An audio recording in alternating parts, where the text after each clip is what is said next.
Will Princess Charlene ever return to Monaco?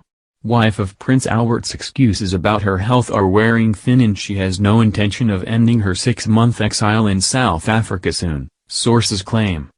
Princess Charlene of Monaco's excuses about her health are wearing thin and she has no intention of ending her 6-month exile in South Africa anytime soon, according to sources. An official portrait of Prince Albert, 63, and his 43-year-old wife staring out across the Mediterranean from their resplendent palace was meant to mark the couple's 10th wedding anniversary last month.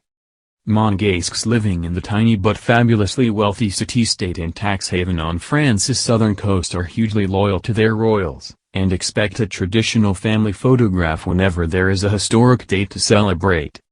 Sadly, the society lensman normally hired to produce such pictures, not just for local subjects but also for the international media, was told his services were not required this time around.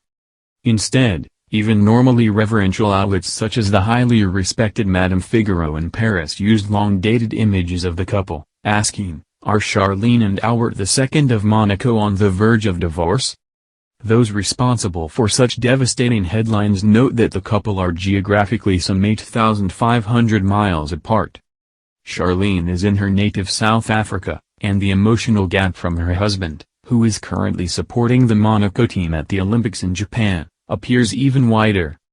So much so that Stéphane Bayard, easily the most high-profile and trusted royal commentator in France, uses an impeccably sourced piece in the latest Paris Match to discuss the torturous separation. He describes subjects in Monaco becoming increasingly angry about their runaway princess, as they criticize everything from Charlene's mood swings to her appearance. In Monaco, since the departure of Charlene, tongues have loosened, Mr. Bayard writes. In the whirlwind of a hard-nosed court, her fine shine is rubbing off. Her sad looks are regarded as haggard.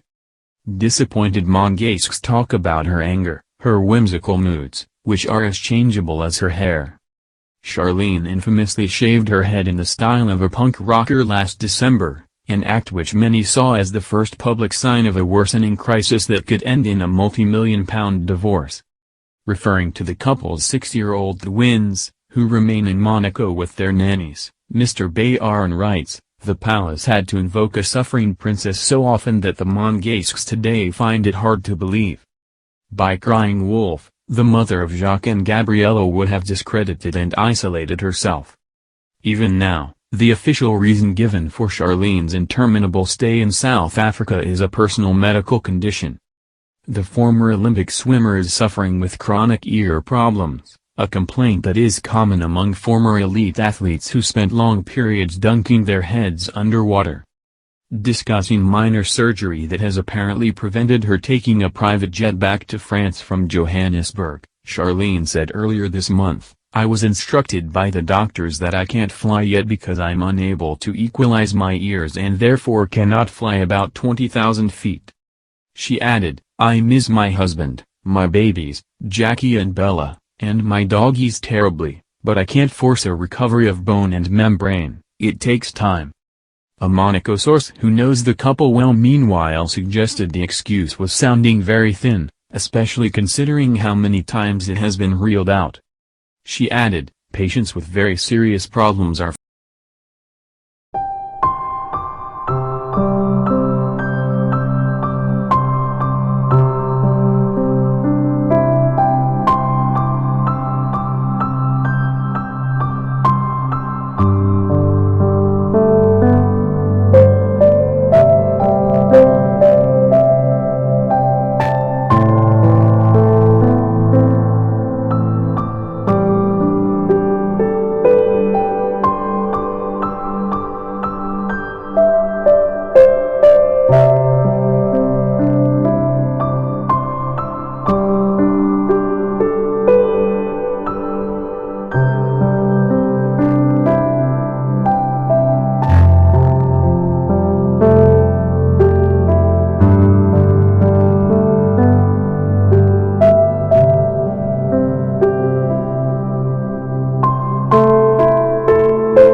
Charlene would travel back to Monaco with the princess and princess, but when that didn't happen, alarm bells started ringing particularly loudly.